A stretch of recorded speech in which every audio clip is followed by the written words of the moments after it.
Good morning বন্ধুরা। আজকে সকালবেলা তাড়াতাড়ি উঠে এক কাপ চায়ের স্বাদ নিতে নিতে আমি আমার বাইকটাকেও রেডি করে নিলাম।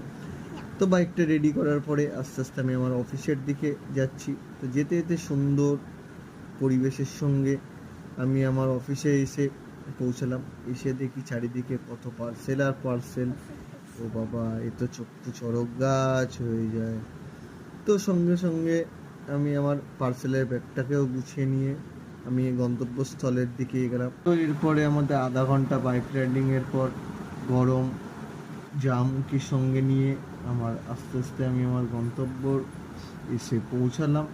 তো গন্তব্যস্থলে এসে দেখি আমার থেকে আমার বাইকের ওজন অনেক বেশি হয়ে গেছে। বাবা রে বাবা! ডেলিভারি করতে করতে ঘড়ির কাঁটায় 2:29। তো খিদেও পেট চুইচুই করছে।